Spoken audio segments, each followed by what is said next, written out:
नमस्कार जी, नमस्कार आप सभी को।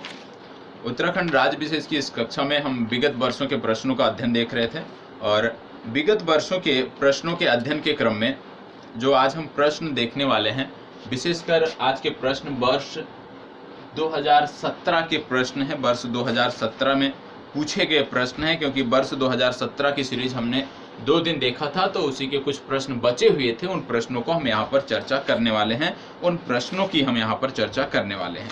तो वर्ष 2017 के प्रश्नों की चर्चा यहाँ पर आप देखोगे और ध्यान से चीज़ों को देखना है, ध्यान से चीज़ों को करना है, जिससे कि सभी के सभी प्रश्न जो है अच्छे से तैयार हो जाएं, हमें जानकारी मिले। क्योंकि हमने बताया आपको कि विगत वर्षों के प्रश्नों के अध्ययन के जितनी तीव्र गति से आप विगत वर्षों के प्रश्नों के अध्ययन के माध्यम से अपने पाठ्यक्रम को कवर कर सकते हैं, उससे बेहतर कुछ भी नहीं हो सकता। तो विगत वर्षों के प्रश्नों का अध्ययन करना बहुत ही जरूरी है। इससे आपको क्या पता चलता है, कौन से सेक्शन है जहां से प्रश्न उठते हैं, कौन से सेक्शन है जहां से प्रश्न नहीं पूछे जाते हैं। तो उसी को ध्यान में रखते हुए चीजों को हम यहाँ पर करने वाले हैं।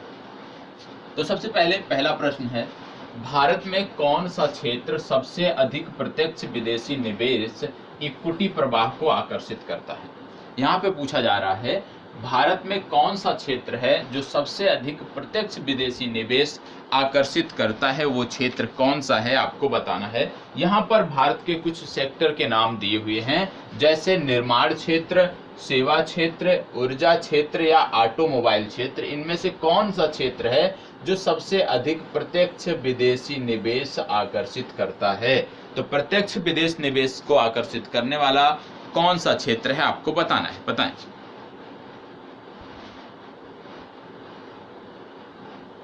चलिए जवाब दीजिएगा, कौन सा क्षेत्र है जो सबसे अधिक प्रत्यक्ष विदेशी निवेश आकर्षित करता है। एफडीआई को कौन सा क्षेत्र सबसे ज्यादा आकर्षित करता है, तो इसका सही उत्तर है सेवा क्षेत्र। भारत में जो सबसे ज्यादा एफडीआई आती है वो आती है सेवा क्षेत्र।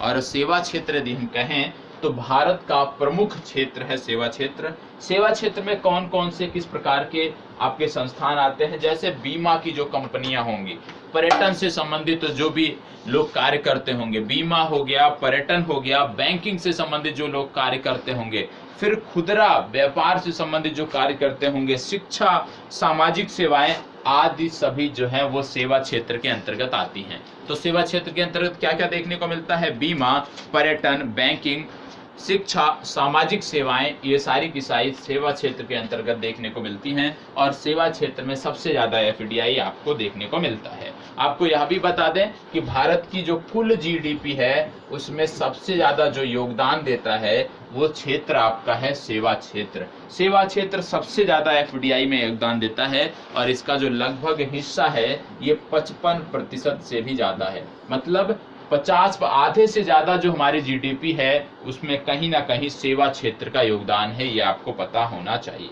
कुल रोजगार की यदि हम बात करें तो भारत में कुल रोजगार का आप कह सकते हो कि 1/4 जो है वो सिर्फ और सिर्फ सेवा क्षेत्र प्रदान करता है। तो सेवा क्षेत्र क्या है, सेवा क्षेत्र कुल रोजगार का 1/4 प्रदान करने वाला क्षेत्र है, यह भी आपको पता होना चाहिए। ठीक है, इसके साथ साथ कुछ चीजें और भी हैं, अभी आगे प्रश्न है तो वहां पर उनकी चर्चा की जाएगी। ठीक है, चले आगे बताएं इस प्रश्न को। निम्नलिखित में से वर्तमान में भारतीय रिजर्व बैंक का गवर्नर कौन है। आसान सा प्रश्न 2017 में पूछा गया है, बताएं।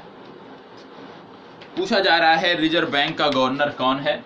तो वर्तमान समय में हम देख लेते हैं, क्योंकि जब ये प्रश्न बना था तो उर्जित पटेल गवर्नर थे। वर्तमान समय में यदि हम बात करें तो शक्तिकांत दास आरबीआई के गवर्नर हैं। आरबीआई का फुल फॉर्म है रिजर्व बैंक ऑफ इंडिया। ये आरबीआई का फुल फॉर्म है, रिजर्व बैंक ऑफ इंडिया। और आपको बता दें 1 अप्रैल 1935 को इसकी स्थापना हुई थी। कब हुई थी, 1 अप्रैल 1935 को इसकी स्थापना हुई थी। Reserve bank of India full नाम है। और आपको बता दें इनका हेडक्वार्टर कहाँ पे है, मुंबई में। ठीक है, ये आपको पता होना चाहिए। आगे बढ़ते हैं, इसको बताएं। मानव विकास सूचकांक निम्नलिखित में से किसका संयुक्त सूचकांक है। मतलब मानव विकास सूचकांक में क्या क्या चीजें समाहित की जाती हैं आपको बताना है। तो चलिए बताएं, मानव विकास सूचकांक में क्या क्या चीजें समाहित की जाती हैं? पोषण संबंधी स्थिति, जीवन की गुणवत्ता, प्रति व्यक्ति जीडीपी, निर्धनता, जीवन प्रत्याशा एवं शैक्षणिक उपलब्धि, जीवन प्रत्याशा, शैक्षणिक उपलब्धि एवं प्रति व्यक्ति आय। तो पूछा जा रहा है मानव विकास सूचकांक जो विभिन्न संस्थाएं, जैसे वैश्विक स्तर पर मानव सूचकांक रिपोर्ट भी आती है, तो उसमें क्या क्या संकेतक होते हैं जिन पर कार्य किया जाता है, किन संकेतकों को इसके अंतर्गत लिया जाता है, उसकी बात की जा रही है। तो सबसे पहले आपको बता दें कि जीवन प्रत्याशा जो है, जीवन प्रत्याशा को इसमें शामिल किया जाता है। जीवन प्रत्याशा के साथ साथ शिक्षा और ज्ञान तक जो पहुंच है, मतलब शैक्षणिक उपलब्धि को भी इसमें शामिल किया जाता है। ठीक है, शैक्षणिक उपलब्धि हो गई, जीवन प्रत्याशा हो गया, और इसके बाद प्रति व्यक्ति आय या आप कह सकते हो जीवन स्तर के संकेतकों को इसमें शामिल किया जा सकता है। तो प्रति व्यक्ति आय इसमें दिया हुआ है। तो तीन मुख्य संकेतक होने चाहिए, पहला जीवन प्रत्याशा, शैक्षणिक उपलब्धि, प्रति व्यक्ति आय। ये तीनों कहां पे दिया हुआ है? ये तीनों सी विकल्प में दिया हुआ है, इसलिए सी विकल्प आपका सही उत्तर है। निर्धनता इसमें नहीं रखी जाती, जीडीपी इसमें नहीं रखा जाता, मुद्रास्फीति, बेरोजगारी इसमें नहीं रखी जाती है। तो मानव विकास सूचकांक में कौन कौन से संकेतक होते हैं वो आपको पता होना चाहिए। और आपको बता दें, ये जो मानव विकास सूचकांक है जिसको बोलते हैं HDI, ह्यूमन डेवलपमेंट इंडेक्स, ये दो अर्थशास्त्रियों की देन है। एक तो है भारत के अमर्त्य सेन, और दूसरे अर्थशास्त्री जो है ये पाकिस्तान के हैं जिनका नाम है महबूब उल हक। ठीक है, तो महबूब उल हक और अमर्त्य सेन की देन है HDI, ये आपको पता होना चाहिए। ठीक है, और आपको बता दें human development index, HDI index जो होता है ये UNDP द्वारा जारी किया जाता है। किसके द्वारा जारी किया जाता है? यूनाइटेड नेशन डेवलपमेंट प्रोग्राम द्वारा जारी किया जाता है। और जो 2020 का इंडेक्स आया था, ये महत्वपूर्ण है, जो 2020 का इंडेक्स दिसंबर माह में आया था, आपको बता दें भारत की स्थिति इसमें 189वीं थी। 189 कुल देशों की रैंकिंग की गई थी, 189 कुल देशों की रैंकिंग की गई थी, और इनमें टॉप पर था नॉर्वे पहले स्थान पे, और भारत का जो स्थान था वो था 131वां। तो 189 देशों की जो HDI रैंकिंग आई थी 2020 में, उसमें भारत का स्थान था 131वां और नॉर्वे पहले स्थान पे था। आपको बता दें वर्ष 2000 की रैंकिंग की तुलना में वर्ष 2020 की रैंकिंग में भारत का जो स्थान है वो आप कह सकते हैं कम हुआ है, भारत निचले पायदान पर गया है। ठीक है, तो बेहतर नहीं हुआ है। HDI विगत कुछ वर्षों में बेहतर नहीं हुआ है, बल्कि स्थिति और खराब हुई है। इसका मतलब क्या है? इसका मतलब है कि जीवन प्रत्याशा, शैक्षणिक उपलब्धि और प्रति व्यक्ति आय लगातार कम होती जा रही है। मतलब इन्हीं तीन महत्वपूर्ण संकेतकों को इसमें समाहित किया जाता है। तो कहने का मतलब है कि भारत में जीवन प्रत्याशा, शैक्षणिक उपलब्धि और प्रति व्यक्ति आय का स्तर विगत वर्षों की तुलना में अब क्या हो रहा है? खराब हो रहा है, निम्नतम स्तर पर जा रहा है। इसको बताएं, भारत में सीमांत जोत का आकार क्या है? बताएं, भारत में सीमांत जोत का आकार क्या है? सीमांत जोत का मतलब होता है, सीमांत जोत का आकार क्या है? बताएं। अभी तो जवाब ही मैं बता देता तो आपको मेहनत ही नहीं करनी पड़ती। चलें, सीमांत जोत का आकार क्या है भारत में, आपको जवाब देना है। आपको बता दें भारत में भारत सरकार द्वारा बोला गया है कि 2022 तक हम किसानों की आय को दोगुना करेंगे। 2022 का लक्ष्य रखा गया है किसानों की आय को दोगुना करने के लिए। और आपको बता दें भारत में जो 1980-81 में, इस दशक में जो सीमांत जोत हुआ करते थे, सीमांत किसान, वो 70% थे। आज के समय में यदि हम देखें 2015-16 का जो आंकड़ा हमारे पास है, उसके आधार पर देखें तो सीमांत किसानों की संख्या बढ़ गई है।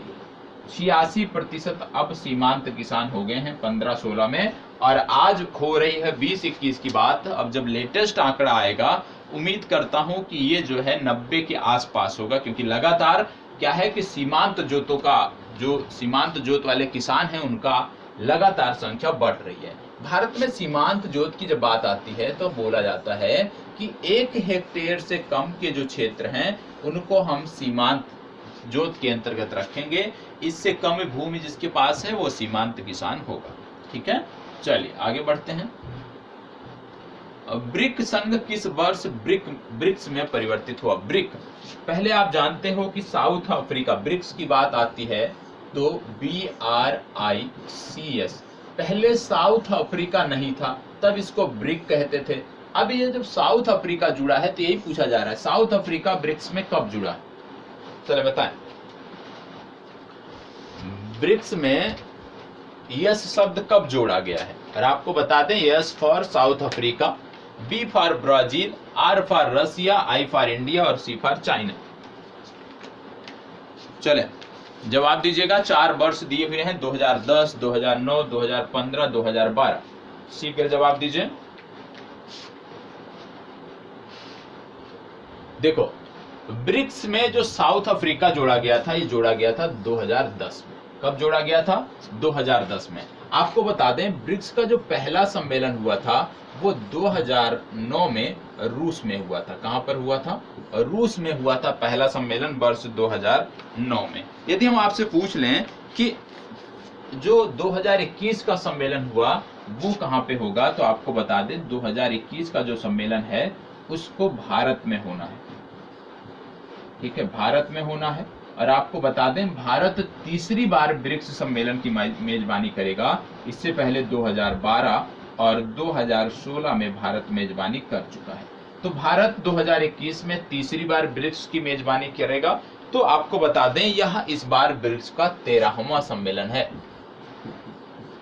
और एक जानकारी और रख लीजिएगा, अब अगर ब्रिक्स से संबंधित कोई प्रश्न आपकी परीक्षा में पूछा जाए, उदाहरण के रूप में कि हाल ही में ब्रिक्स विश्व, आप ऐसे पूछा जाए कि हाल ही में ब्रिक्स देशों के विदेश मंत्रियों की बैठक कहां हुई, हाल ही में ब्रिक्स देशों की रक्षा मंत्रियों की बैठक कहां हुई, हाल ही में ब्रिक्स देशों के कृषि मंत्रियों की बैठक कहां हुई, तो आपको सबका जवाब देना है क्या?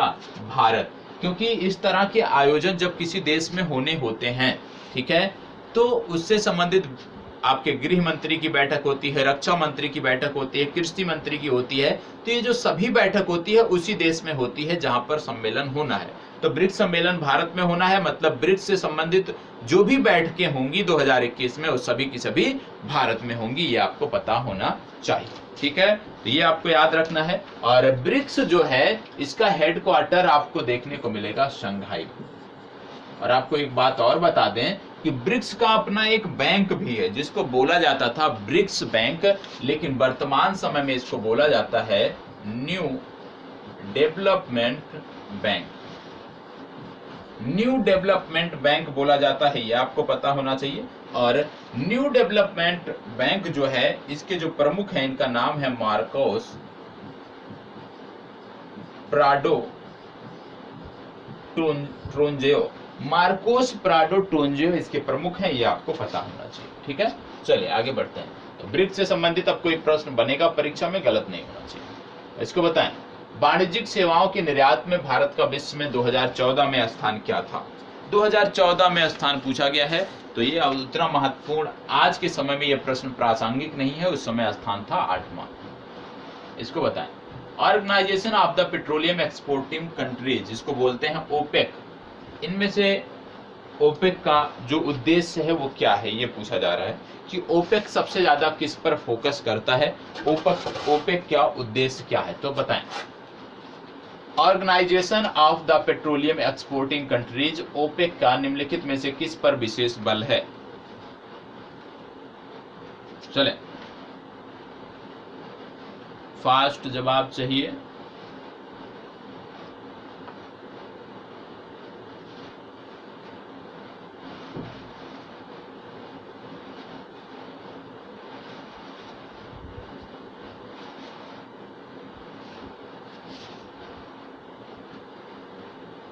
चलें, इसका उद्देश्य था, क्योंकि ओपेक पेट्रोलियम संगठन है, इसका उद्देश्य था पेट्रोलियम की जो उत्पादन हो रहा है उस पर और उसकी कीमतों पर नियंत्रण करना।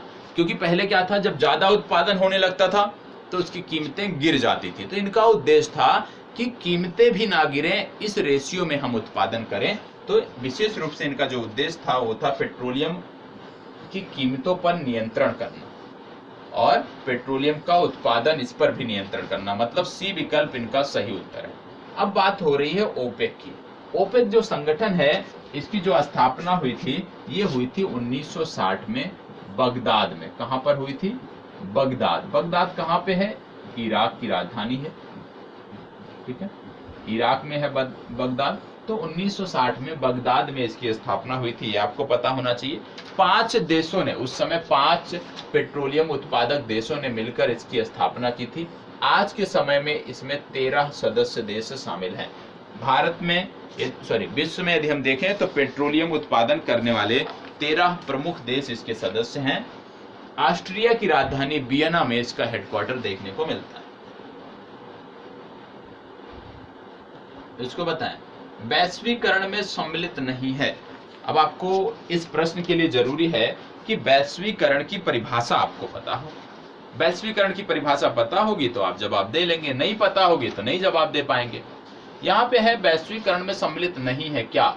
आयात शुल्कों में कटौती, आयात लाइसेंसिंग की समाप्ति, प्रत्यक्ष विदेशी निवेश का स्वतंत्र प्रवाह, या सार्वजनिक क्षेत्र की इक्विटी का विनिवेश। बताएं, जवाब दीजिएगा इसका।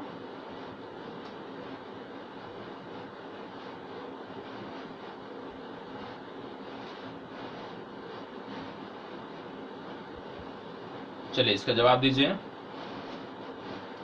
यहां पे हम बताएं, बोला जा रहा वैश्वीकरण में सम्मिलित नहीं है।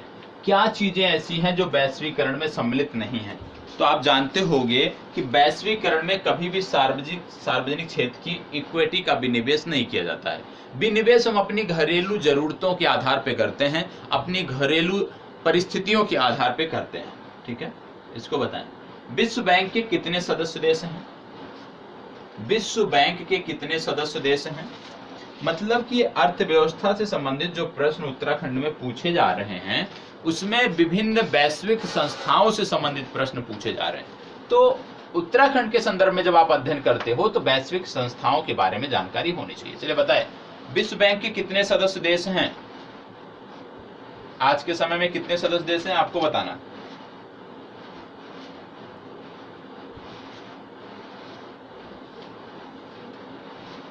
चलिए जवाब दीजिएगा। विश्व बैंक में आज की डेट में, आज की तिथि में सदस्य देश हैं 189, ठीक है। विश्व बैंक की यदि हम बात करें, वर्ल्ड बैंक भी इसको बोलते हैं इंग्लिश में, इसका हेडक्वार्टर है वाशिंगटन डीसी में।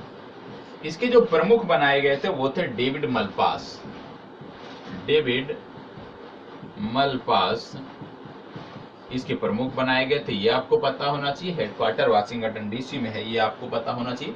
और डेविड मलपास 13वें इसके अध्यक्ष हैं, ये भी जानकारी आपको होनी चाहिए। 1944 में इसकी स्थापना की गई। चलिए आगे बढ़ते हैं, इसको बताएं, निम्नलिखित में से कौन एक वैश्विक स्पर्धात्मक सूचकांक प्रकाशित करता है? वैश्विक स्पर्धात्मक सूचकांक कौन प्रकाशित करता है आपको बताना है। 4 वैश्विक संस्थाओं के नाम दिए हुए हैं, इनमें से कोई एक सही है, आपको जवाब देना है।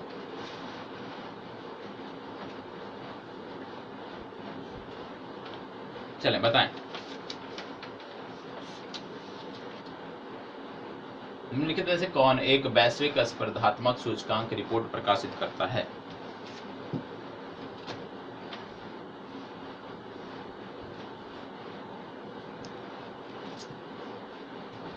चलें जवाब दीजिएगा। इसका सही उत्तर है विश्व आर्थिक forum, world economic forum. World economic forum द्वारा ये रिपोर्ट जारी की जाती है। और आपको बता दें कि यह रिपोर्ट जो है 2004 से जारी की जा रही है। वर्ल्ड इकोनॉमिक फोरम वर्ष 2004 से वैश्विक स्पर्धात्मक रिपोर्ट जारी करता है, ये आपको पता होना चाहिए। और आपको बता दें, वैश्विक विनिर्माण सूचकांक एक होता है। क्या होता है? वैश्विक विनिर्माण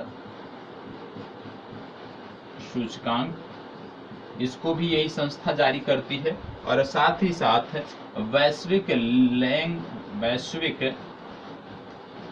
लैंगिक भेद, वैश्विक लैंगिक भेद अनुपात रिपोर्ट,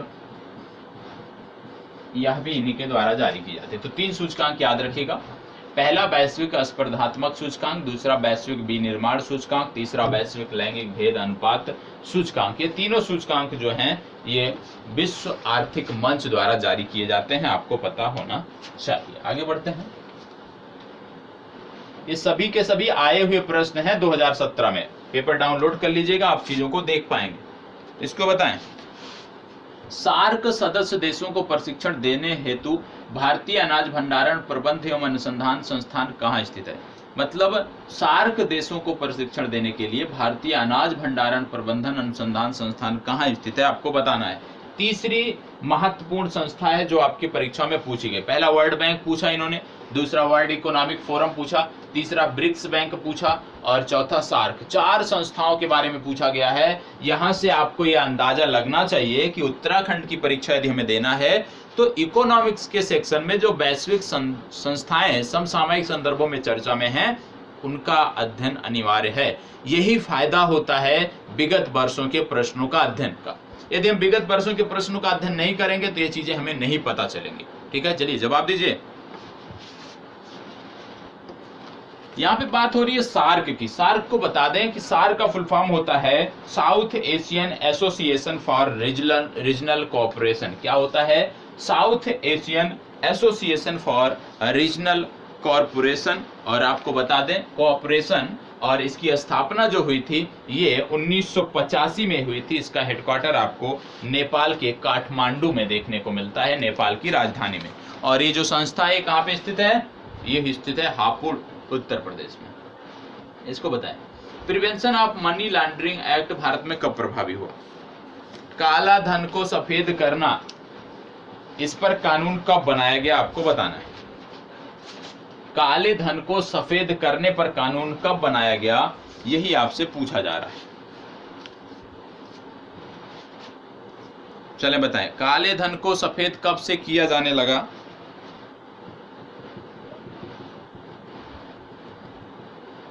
ये किया जाने लगा वर्ष 2005 से। ठीक है, इसको बताएं। ट्रिम्स का पूरा नाम क्या है? ट्रिम्स का पूरा नाम क्या है? एक शब्द है अर्थव्यवस्था का ट्रिम्स, इसका पूरा नाम क्या है? इसका पूरा नाम है trade related investment measures. Trade related investment measures, इसको बताएं। जीन है, जीन क्या होता है? जीन होता क्या है, ये आपसे पूछा जा रहा है। चलिए बताएं, अच्छा प्रश्न है। जीन क्या है? जीन क्या होता है? जीन क्या होता है? जीन डीएनए का एक भाग है और यह आनुवांशिक गुणों का वाहक होता है। क्या होता है? जीन डीएनए का एक भाग है जो आनुवांशिक गुणों का वाहक होता है। तो इसका सही जवाब क्या हो जाएगा? ए विकल्प। थैलेसीमिया एक आनुवांशिक रोग है जिससे प्रभावित होता है क्या? थैलेसीमिया से क्या प्रभावित होता है, आपको बताना। चले, थैलेसीमिया से क्या प्रभावित होता है? सबसे पहले इसमें बता ही दिया कि आनुवांशिक रोग है, तो आपको बता दें यह आनुवांशिक रोग माता पिता से मिलते हैं। माता पिता से आनुवांशिक तौर पर होने वाला एक रक्त रोग है और इस रोग के होने से या इस रोग से पीड़ित व्यक्ति में, बच्चे में हीमोग्लोबिन निर्माण की जो प्रक्रिया है वो कम हो जाती है, धीमी हो जाती है, आप कह सकते हैं गड़बड़ हो जाती है, जिसके चलते बच्चे में रक्त क्षीणता के लक्षण प्रतीत होते हैं। तो रक्त से संबंधित बीमारी। निम्नलिखित में किसे नैनो टेक्नोलॉजी शब्द का प्रयोग किया? किसने नैनो टेक्नोलॉजी शब्द का प्रयोग किया, आपको बताना है। तो बताए भैया, नैनो टेक्नोलॉजी का शब्द किसने प्रयोग किया था? नैनो टेक्नोलॉजी का शब्द किसने प्रयोग किया था? और आपको बता दें जिसने भी नैनो टेक्नोलॉजी का शब्द प्रयोग किया था वो संबंधित हैं आपके टोक्यो से, जहां पे अभी अभी ओलंपिक समाप्त हुए हैं। तो इसका सही उत्तर है नेरियो टानीगुची। इनका नाम याद रखिएगा, स्टैटिक जीके समझ लीजिए। है कि किसने नैनो टेक्नोलॉजी शब्द का प्रयोग किया? नेरियो टानीगुची ने। और ये हमने बताया कि टोक्यो से हैं। टोक्यो जापान की राजधानी है, आप जानते हैं। जापान 4 द्वीपों पर विस्तारित देश है। पहला होक्काइडो, होन्शु, शिकोको, क्यूशु। ये इनका क्रम है द्वीपों का, होक्काइडो, होन्शु, शिकोको और क्यूशु। और इसमें से जो आपकी राजधानी टोक्यो है जिसकी ये बात कर रहे हैं, ये आपके होन्शु द्वीप पर देखने को मिलती है। यहाँ पर आपको राजधानी देखने को मिलेगी होन्शु द्वीप पर। और आपको बता दें इनके 2 शहर थे, एक है नागासाकी और 2 बम गिराए गए थे, आपको पता है, हिरोशिमा पर और नागासाकी पर। तो मैं आपसे पूछ रहा हूँ, क्योंकि अभी हाल ही में अगस्त माह में हिरोशिमा डे और नागासाकी डे मनाया गया था, तो आपसे मैं पूछ रहा हूँ कि हिरोशिमा डे कब मनाया गया और नागासाकी डे कब मनाया गया, ये आपको कमेंट बॉक्स में बताना है। साथ ही साथ यह भी बताना है कि हिरोशिमा डे और नागासाकी डे जो मनाया गया, इन शहरों पर किस नाम का बम गिराया गया था, वो भी आपको बताना है। कमेंट बॉक्स में आप इसको बताएंगे, क्योंकि करंट अफेयर्स की चर्चा में बहुत डिटेल में हमने इसको कई बार कराया है। तो ये आपका होमवर्क है। पहला होमवर्क, जवाब देना अनिवार्य है, ठीक है। चलें इसको बताएं। उत्तराखंड पशुधन विकास बोर्ड का प्रशिक्षण केंद्र कहाँ स्थित है? उत्तराखंड पशुधन विकास बोर्ड का प्रशिक्षण केंद्र कहाँ स्थित है? और इसका जो उद्देश्य होता है वो है पशु नस्ल में सुधार। इसका जो स्थापना का उद्देश्य है वो है पशु नस्ल में सुधार। तो पशु नस्ल में सुधार के लिए इसका कहाँ पर गठन किया गया, आपको बताएं।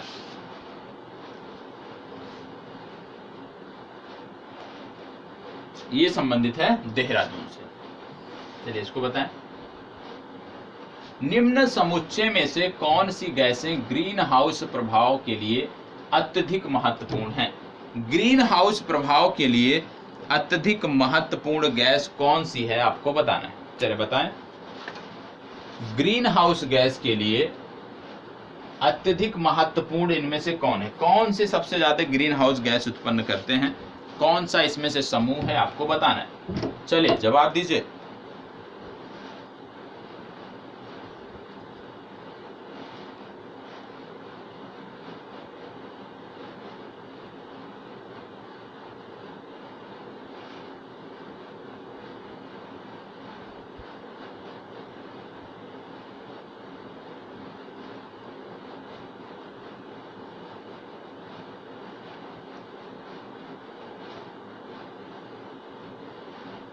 कौन सा समूह है? इसका सही उत्तर है सी विकल्प। Carbon dioxide, methane, nitrous oxide और जलवाष्प, ये विकल्प आपका सही उत्तर है।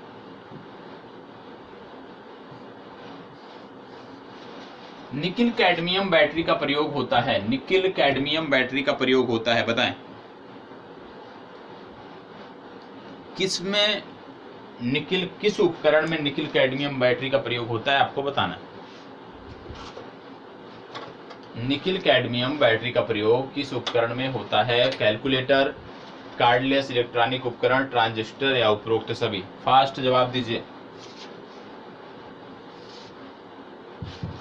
यहाँ पे बात हो रही है निकिल कैडमियम की, तो निकिल कैडमियम इन तीनों में प्रयोग किया जाता है। इसको बताएं। कौन सा कथन नाभिकीय विखंडन से संबंधित नहीं है? नाभिकीय विखंडन से संबंधित कथन कौन सा नहीं है, आपको बताना है। न्यूट्रॉन प्रेरित नाभिकीय अपक्रिया, तारों में ऊर्जा का उत्पन्न होना, नाभिकीय रिएक्टर में ऊर्जा स्रोत जो बिजली उत्पन्न करता है, एक परमाणु बम से बहुत अधिक ऊर्जा का उत्पन्न होना। इनमें से कौन सा है जो नाभिकीय विखंडन से संबंधित नहीं है? मतलब जो नाभिकीय संलयन से संबंधित है। चले बताएं। यदि आपने भूगोल अच्छे से अध्ययन किया होगा तो भी आप इसका जवाब दे सकते हो, क्योंकि आप जानते हो कि यदि आपने सूर्य का अध्ययन किया होगा तो आप समझ सकते हो इसको। इसका सही जवाब है तारों में ऊर्जा उत्पन्न करना। तारों में जो ऊर्जा उत्पन्न होती है वो विखंडन के चलते नहीं बल्कि संलयन के चलते होती है। इसको बताएं। सेलुलोस एंड स्टार्च दोनों में होते हैं क्या? सेलुलोस और स्टार्च दोनों में क्या होते हैं?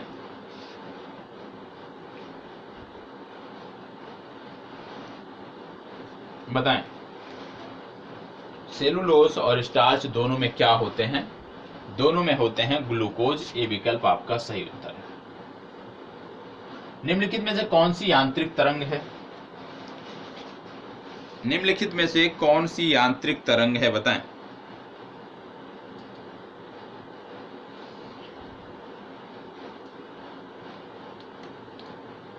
कौन सी ऐसी तरंग है जो यांत्रिक तरंग है? इसमें से जो ध्वनि तरंग है ये अपने पड़ोसियों में यदि आप देखें तो कणों के माध्यम से हलचल उत्पन्न करती है, इसलिए ध्वनि तरंग जो है ये यांत्रिक तरंग है। ताप बढ़ने के साथ द्रव की श्यानता बताएं। ये तो बहुत आसान सा प्रश्न है। कोई भी चीज यदि है, मान लीजिए उदाहरण के लिए आप तेल का ले लीजिए, कोई भी चीज है या तेल उदाहरण के लिए ले लीजिए, जब उसको हम गर्म करते हैं आप देखते हो ज्यादा क्षेत्र पर फैल जाता है। तो इसका मतलब क्या है? ताप बढ़ने के साथ जो द्रव की श्यानता है वो क्या होती है? वो द्रव की श्यानता बढ़ती है कि घटती है? बताएं। घटती है, ठीक है, क्योंकि ये क्या है, हल्का हो जाता है। आप कह सकते हैं कि फैल जाता है, इसका क्षेत्र बढ़ जाता है, आयतन बढ़ जाता है, तो इससे क्या है कि ये हल्का होता है। 1 नैनोमीटर बराबर है किसके? 10.-9 के होता है। बहुत ही आसान सा प्रश्न है, इसको बताएं। एक भू स्थिर उपग्रह का परिभ्रमण काल क्या होता है? एक भू स्थिर उपग्रह का परिभ्रमण काल क्या होता है? भू स्थित उपग्रह का मतलब क्या हो गया? जियो सिंक्रोनस या जियो स्टेशनरी उपग्रह। यहाँ पे पूछा जा रहा है कि इसका परिभ्रमण काल क्या होता है। चले, नाम से स्पष्ट है, जियो सिंक्रोनस या जियो स्टेशनरी उपग्रह मतलब ऐसे उपग्रह जो पृथ्वी की भूमध्य रेखा के ठीक ऊपर होते हैं, भूमध्य रेखा के ठीक ऊपर होते हैं और वो पृथ्वी का चक्कर लगाते हैं, और अगर पृथ्वी के गति के अनुसार उसके साथ साथ घूमते हैं तो निश्चित रूप से इनका परिभ्रमण काल क्या होगा? 24 घंटे का होगा। टेफ्लॉन का सामान्य नाम है?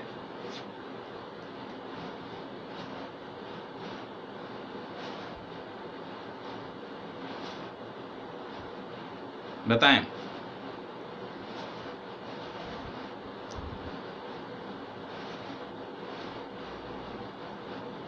टेफ्लॉन का सामान्य नाम है पॉलीटे ट्राइफ्लोरोएथिलीन। ये विकल्प सही उत्तर है। निम्नलिखित में से कौन सा जोड़ा तांबे मिश्र धातुओं का है? तांबे और मिश्र धातुओं का कौन सा जोड़ा है? बताएं। तांबे और मिश्र धातुओं का जोड़ा कौन सा है, आपको बताना है। आपको पता होगा तांबे में यदि हम टिन मिला देते हैं तो हमें कांसे का निर्माण हो जाता है या कांसा प्राप्त हो जाता है, और यह भी पता होगा जब तांबे में जस्ते को मिलाते हैं तो पीतल बनता है। तांबे में जस्ते को मिलाने से पीतल, तांबे में यदि हम कांसे को मिला देते हैं, तांबे में यदि हम टिन को मिला देते हैं तो कांसा, तांबे में यदि हम, दो चीज याद रखिएगा, तांबे में जस्ता और तांबे में टिन। तांबे में जस्ता मिलाएंगे तो आपको मिलेगा पीतल, तांबे में यदि आप टिन मिलाएंगे तो आपको मिलेगा कांसा। तो कांसा और पीतल दो आपको याद रखना है। यहाँ पे बोला जा रहा है कौन सा तांबे की मिश्र धातुओं का है, तो तांबे की मिश्र धातुओं का है यहाँ पे पीतल और कांसा। पीतल और कांसा सी विकल्प में दिया हुआ है, ठीक है। तो याद रखिएगा, कभी भूलना नहीं है।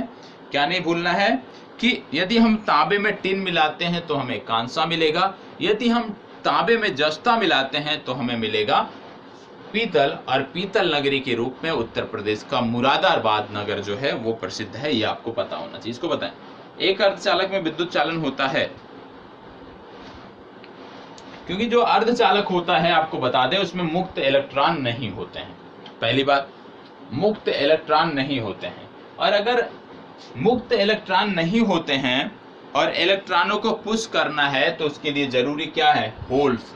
तो इसमें 28 का सही जवाब क्या हो जाएगा इस प्रश्न का? इस प्रश्न का सही जवाब होगा इलेक्ट्रॉन्स और होल्स दोनों के द्वारा। रेड डेटा बुक का प्रकाशन किसके द्वारा किया जाता है? कई बार आपको बताया है, आपने समाचार पत्रों में पढ़ा होगा, सुना होगा कि IUCN international union for conservation of nature, इसके द्वारा IUCN द्वारा इसका प्रकाशन किया जाता है। तो IUCN बी विकल्प में है, सही उत्तर बी विकल्प है। इसको बताएं। उत्तराखंड में बाज बुरांश के पौधे होते हैं कहाँ पे?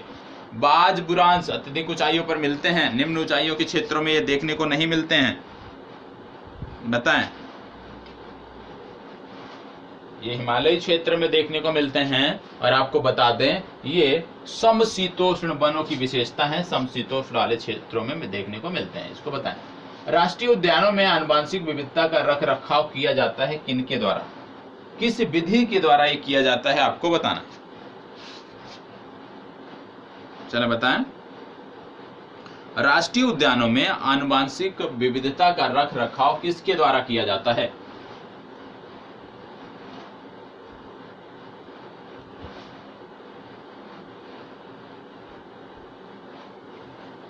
एक पद्धति है जिसके माध्यम से प्रजातियों का जो संरक्षण है वह उन्हीं के स्थान पर राष्ट्रीय उद्यान या वन्य जीव अभयारण्य घोषित कर उस क्षेत्र को किया जाता है, और इस पद्धति को बोलते हैं C2। तो यहाँ पे इन C2 जो पद्धति है इसके द्वारा संरक्षित किया जाता है। तो इसका सही उत्तर है इन C2, ए विकल्प इसका सही उत्तर है।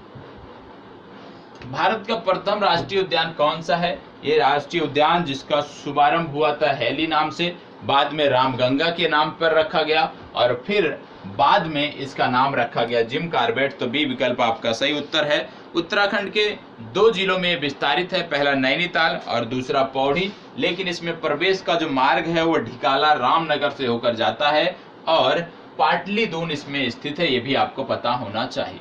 इसको बताएं। समानांतर फसल का एक उदाहरण है। समानांतर फसल से आसान शब्दों में इस प्रकार समझ सकते हैं कि कौन सी ऐसी 2 फसलें हैं जो एक साथ एक ही क्षेत्र में, एक ही कृषि भूमि में उगाई जाती हैं और एक दूसरे को प्रभावित नहीं करती हैं। तो इनमें से कौन सा जोड़ा है जो एक साथ उगाया जाता है और एक दूसरे को प्रभावित नहीं करता है, आपको बताना है। तो इसमें आप जानते हो गेहूं और सरसों जो है इसके सही उदाहरण है। इसको बताएं। निम्नलिखित में से कौन सा एक ऑपरेटिंग सिस्टम है? चलिए कंप्यूटर में आ जाइए, इसमें से कौन सा ऑपरेटिंग सिस्टम है? इनमें से कौन सा ऑपरेटिंग सिस्टम है आपको बताना है। 4 विकल्प दिए हैं, यूनिक्स, जावा, और इसके बाद ऑरेकल और MS ऑफिस। ऑपरेटिंग सिस्टम की बात की जा रही है तो इसमें से ऑपरेटिंग सिस्टम है यूनिक्स। इसको बताएं।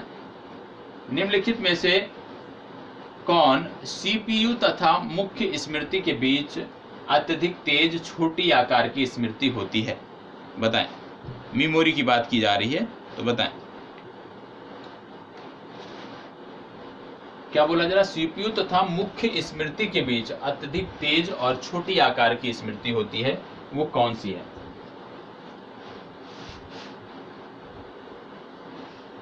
इसका सही जवाब है बी विकल्प, कैश स्मृति। केस नहीं, कैश स्मृति, बी विकल्प सही उत्तर है। टेलीविजन ट्रांसमिशन निम्नलिखित में से किसका उदाहरण है? टेलीविजन ट्रांसमिशन जो होता है किसका उदाहरण है, आपसे पूछा जा रहा है, बताएं।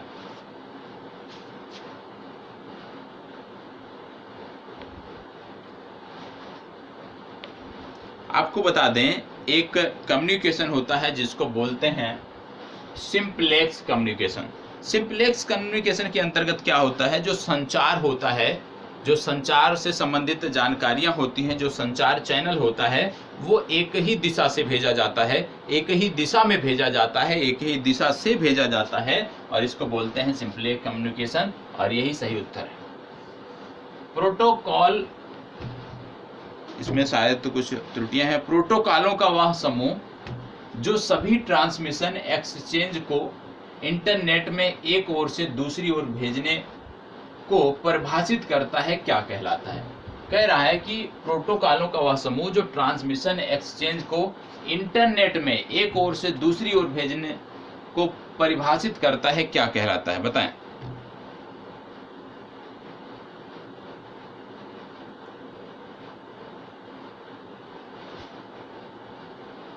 बताएं।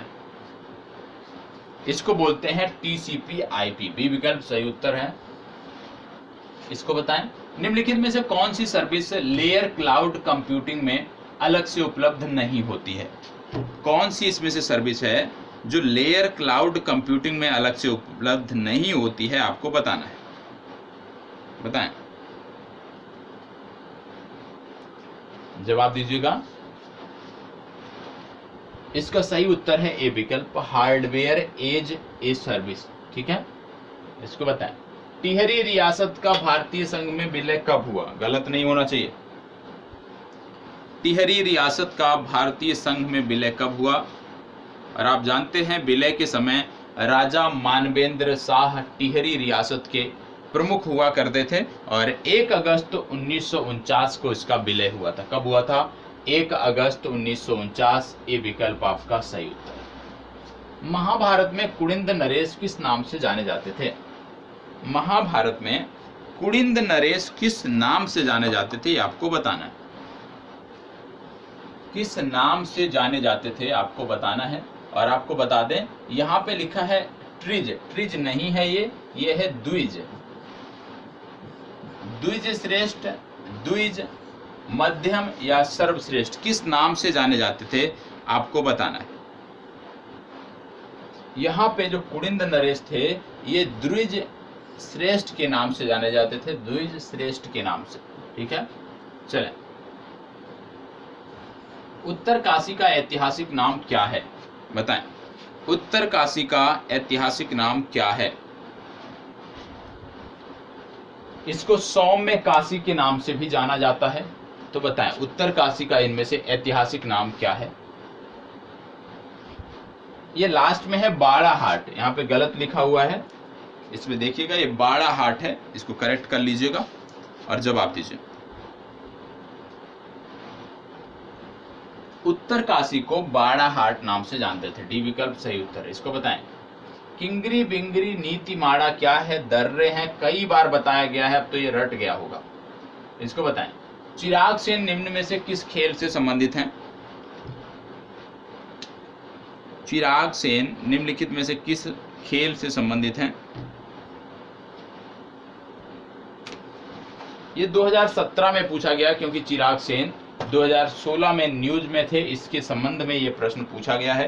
तो इस तरह का प्रश्न नहीं पूछा जाएगा। समसामयिक संदर्भों में जो आपके खिलाड़ी हैं, जो चर्चा में है, उनके बारे में आप याद रखिए, उनके बारे में आप जानकारी रखिए, वहां से प्रश्न आपको देखने को मिल जाएंगे। तो चिराग सेन के बारे में इतना तो पता होना चाहिए कि कौन से खेल से जुड़े हैं। तो ये जुड़े हैं बैडमिंटन से, लेकिन आज के समय में यह प्रश्न प्रासंगिक नहीं है। माड़ मेला कहाँ आयोजित किया जाता है? और बता दें, ये जो मेला है ये मछली पकड़ने की परंपरा से संबंधित है। तो आपको बताना है कहाँ आयोजित किया जाता है।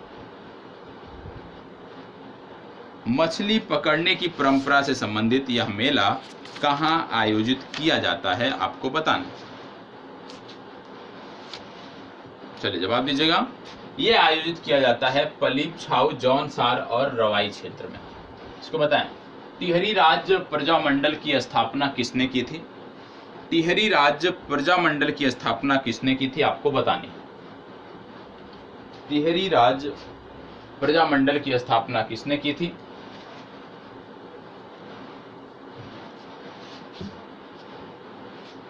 उन्नीस में इसकी स्थापना श्रीदेव सुमन ने किया था। ठीक है, इसको बताएं। भारत के किस राज्य में न्यूट्रिनो वेधशाला स्थापित की जा रही है? एक स्थान है थेनी। थेनी नामक स्थान पर यह बनाई गई है, बन चुकी है। तो आपको बताना है थेनी नामक स्थान कहां पर है। अब यदि आपको पता है थेनी नामक स्थान कहां पे है, तो करंट अफेयर्स का प्रश्न है, तो आप जवाब दे सकते हो। थेनी नामक स्थान आपको देखने को मिलेगा बोड़ी की पहाड़ियों में, तमिलनाडु। बी विकल्प सही उत्तर है। इसको बताएं। रियो पहला ओलंपिक्स में दीपा मलिक ने किस प्रतियोगिता में रजत पदक जीता? दीपा मलिक याद रखिएगा, महत्वपूर्ण खिलाड़ी हैं आपके लिए, आज के समय में नहीं खेलती हैं। ठीक है, लेकिन आपको पता होना चाहिए। दीपा मलिक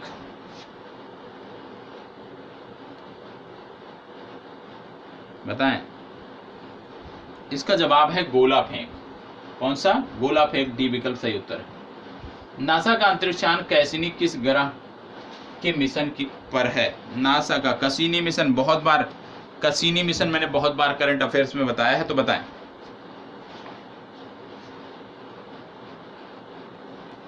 ये जो था ये सौर मंडल के दूसरे सबसे बड़े उपग्रह के लिए छोड़ा गया था।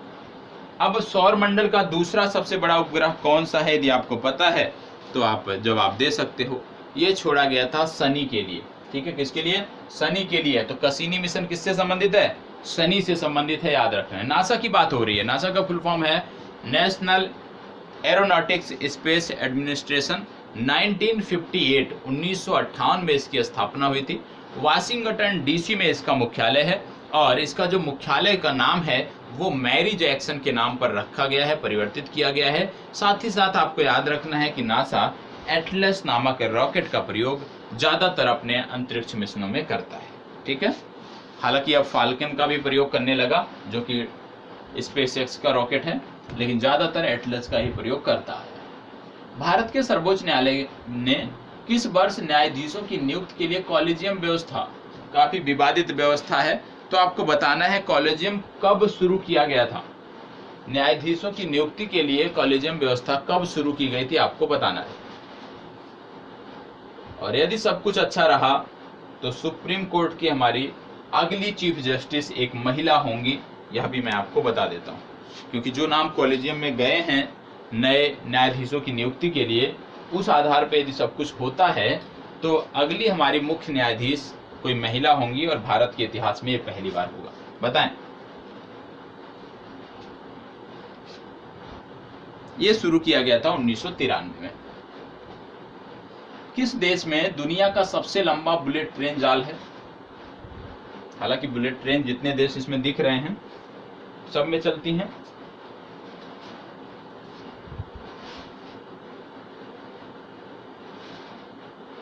सबसे लंबा जाल देखो, जापान में तो हो नहीं सकता, छोटा देश है, द्वीपीय देश है, ठीक है। सबसे लंबा जाल जापान में नहीं हो सकता, तो इसका सही जवाब है चीन। डी विकल्प सही उत्तर है। किस भारतीय मूल के चिकित्सक को अमेरिका के राष्ट्रीय मानविकी पदक 2015 से सम्मानित किया गया? आज ये महत्वपूर्ण नहीं है, छोड़िए इसको बताएं। किस भारतीय अर्धसैनिक बल को पहला महिला बटालियन गठित करने का गौरव प्राप्त है? पहला महिला बटालियन किसने गठित किया था, किस बल ने, आपको बताना है।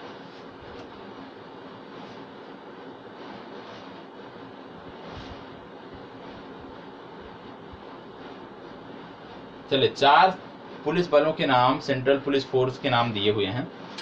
CISF, CRPF, BSF, ITBP, इनमें से कौन सही है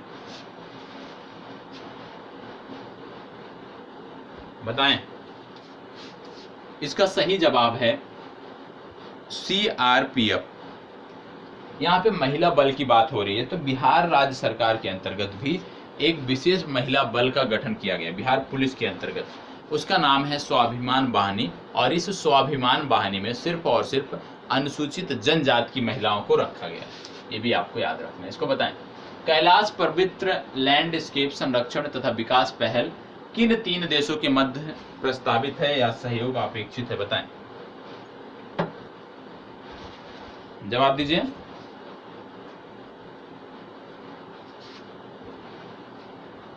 कौन से 3 देश हैं वो आपको बताना है। भारत, अफगानिस्तान, चीन। भारत ने, जिसका संबंध होगा कैलाश मानसरोवर यात्रा से, जिन देशों से होकर जाती होगी वहां से इसका संबंध है, तो बताएं।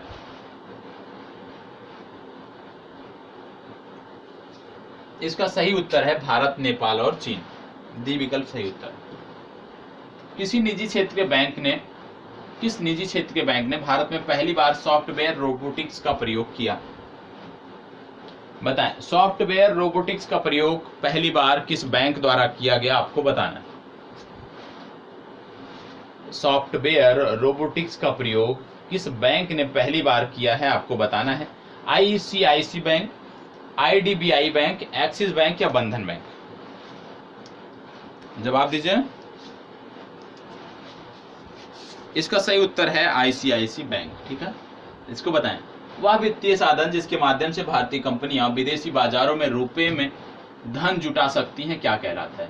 मान लीजिए कोई विदेशी कंपनी है और विदेशी बाजार में उसको रुपया जुटाना है, तो वह किस माध्यम से जुटा सकती है, वही पूछा जा रहा है। किस माध्यम से विदेशी बाजारों से हम रुपया जुटा सकते हैं? चलें, इसमें से कौन सा बॉन्ड है जो अंतरराष्ट्रीय बाजार में जारी किया जा सकता है, बताएं।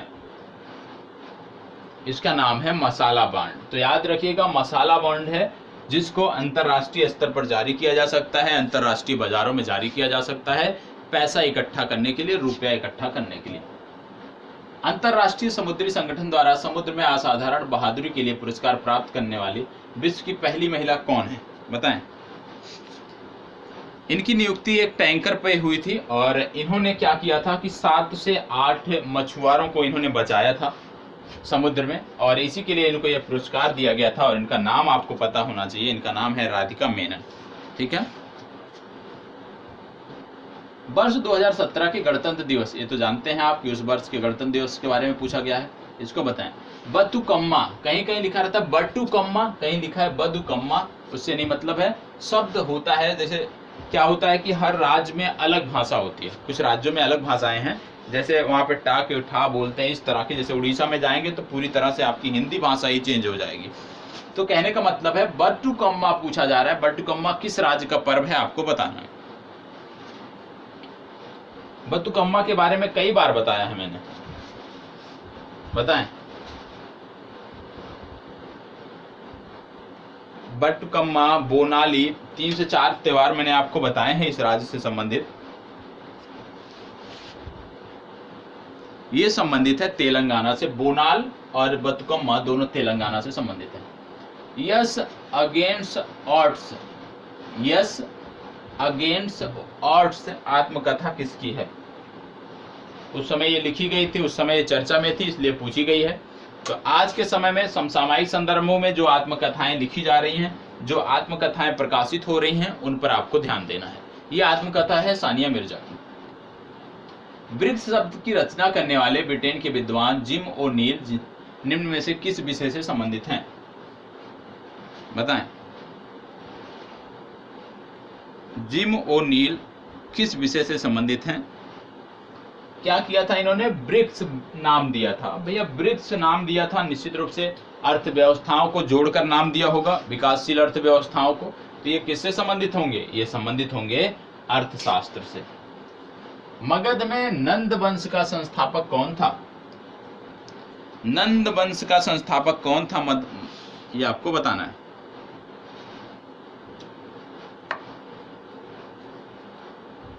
चलें, इनको उग्रसेन के नाम से भी जाना जाता था। इनका नाम था महापद्म नंद। ये विकल्प आपका सही उत्तर है। यूनानी लेखक जस्टिन द्वारा किसे सैंड्रोकोट्स कहा गया?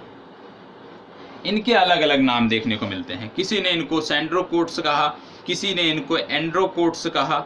और आपको पता होना चाहिए, ये बात हो रही है यहाँ पे चंद्रगुप्त मौर्य की। और रुद्रदामन का जूनागढ़ अभिलेख है, रुद्रदामन के जूनागढ़ अभिलेख से इनके बारे में जानकारी मिलती है। उससे ये पता चलता है कि इनका क्षेत्र कहाँ से कहाँ तक था, किन क्षेत्रों को इन्होंने विजिट किया, किन क्षेत्रों को इन्होंने जीता, इसके बारे में जानकारी देता है जूनागढ़ रुद्रदामन का अभिलेख। ये आपको पता होना चाहिए, ठीक है। रुद्रदामन का जूनागढ़ अभिलेख। निम्नलिखित में से कौन सा पूर्व मध्यकालीन में, निम्नलिखित स्थल में से, यहाँ पे शाब्दिक त्रुटि है, निम्नलिखित स्थल में से कौन सा स्थल पूर्व मध्यकाल में शिक्षा का केंद्र नहीं था? इनमें से कौन सा पूर्व मध्यकाल में शिक्षा का केंद्र नहीं था, आपको बताना।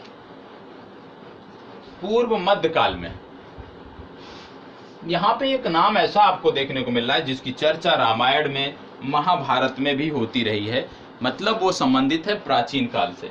और इसमें से सटीक उत्तर आपका है तक्षशिला। तक्षशिला का जो संबंध है ये प्राचीन काल से है। न्याय दर्शन के संस्थापक कौन है, बताएं। देखो कपिल दर्शन है, कपिल है सांख्य दर्शन के प्रतिपादक, या आप कह सकते हैं संस्थापक। कणाद है वैशेषिक दर्शन के, कणाद नाम है, वैशेषिक दर्शन से संबंधित है। इसके बाद आता है जैमिनी। जैमिनी है पूर्ण मीमांसा दर्शन से। न्याय दर्शन की बात हो रही है तो इससे संबंध है गौतम का, गौतम ऋषि जो थे उनका संबंध है। इसको बताएं, घोड़े के नाल के आकार की मेहराब सर्वप्रथम प्रयोग में लाई गई कहां पर?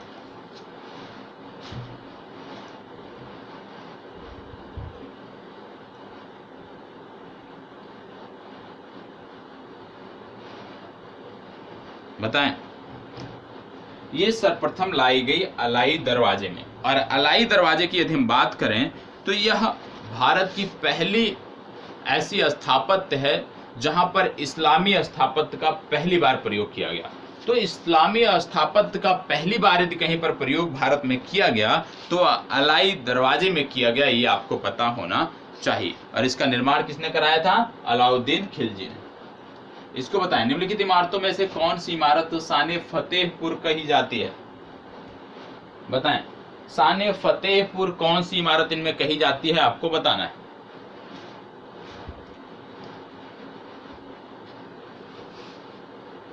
और इसका निर्माण शाहजहां ने 1656 में कराया था, और शान फतेह के नाम से जामा मस्जिद को जाना जाता है। जामा मस्जिद इसका सही उत्तर है। जामा मस्जिद पूरे भारत की सबसे बड़ी मस्जिद है, ये भी आपको पता होना चाहिए, जो कि फतेहपुर में है, दिल्ली वाली नहीं। तबकात-ए-अकबरी किसने लिखी है? तबकात-ए-अकबरी किसने लिखी है, बताएं। इसमें मुगल शासन के स्थापना से लेकर अकबर के काल तक का वर्णन किया गया है, और इसको जो लिखा है तबकात-ए-अकबरी, इसको लिखा है निजामुद्दीन अहमद ने। ठीक है, इसको बताएं, किस सिख गुरु के द्वारा सिखों का खालसा में रूपांतरण किया गया? मतलब एक लड़ाकू पंथ बनाया गया, खालसा किस गुरु के द्वारा बनाया गया, ये आपको बताना।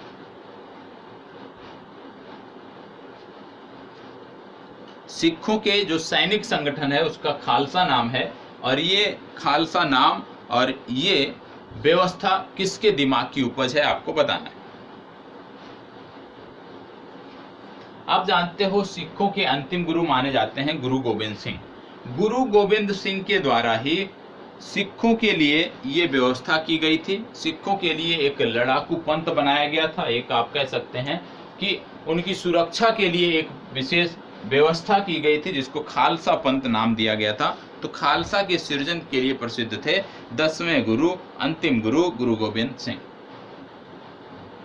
निम्नलिखित में कौन नीला जल योजना से संबंधित? ब्लू वाटर पॉलिसी, इतिहास की बात हो रही है। अब पहुंच जाइए आप पुर्तगालियों के आगमन पर। पुर्तगालियों के आगमन से संबंधित विचार करिए कि ब्लू वाटर पॉलिसी किसने शुरू किया था।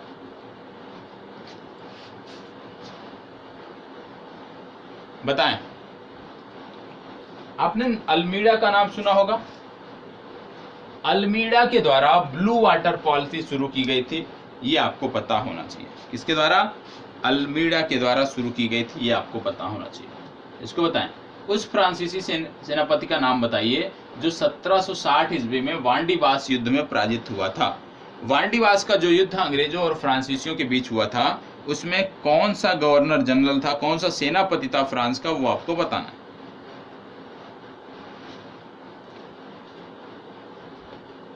वांडीवास के युद्ध में जो सेनापति था उसका नाम था काउंट लाली। ए विकल्प सही उत्तर है। इसको बताएं। ब्रिटिश संसद के किस अधिनियम ने भारत में व्यापार पर ईस्ट इंडिया कंपनी के एकाधिकार को समाप्त कर दिया? एकाधिकार कब समाप्त हुआ था? एकाधिकार कब समाप्त हुआ था? और इसी चार्टर एक्ट के द्वारा ईसाइयों को भारत में प्रवेश मिला। इसी चार्टर एक्ट के द्वारा ईसाइयों को जो पादरी थे उनको भारतीय क्षेत्र में प्रवेश दिया गया था, और बात हो रही है 1813 के चार्टर एक्ट की। और यहीं पर आपसे एक अभ्यास प्रश्न मैं पूछ रहा हूं, किस अधिनियम के द्वारा भारत में पहली बार शिक्षा के लिए 1 लाख रुपए का व्यय दिया गया, 1 लाख रुपए व्यय करने की व्यवस्था की गई? किस अधिनियम के द्वारा, ये भी आपको बताना है। ठीक है, ये आपका होमवर्क है। इसको बताएं। ब्रिटिश संसद के किस अधिनियम ने भारत में व्यापार पर ईस्ट इंडिया कंपनी के एकाधिकार को समाप्त कर दिया? इसी की तो अभी हमने चर्चा किया है, तो इसकी चर्चा हो गई, और आज की जो प्रश्नों की सीरीज थी वो यहीं पर समाप्त होती है। अब कल जो प्रश्न है, कल हम देखेंगे यूके ट्रिपल एससी से संबंधित प्रश्न। यूके ट्रिपल एससी का जो अंतिम पेपर हुआ था विशेषकर आरओ ए आरओ से संबंधित, उससे संबंधित प्रश्नों को हम कल की कक्षा में विचार करेंगे। ठीक है, चलिए बहुत बहुत धन्यवाद।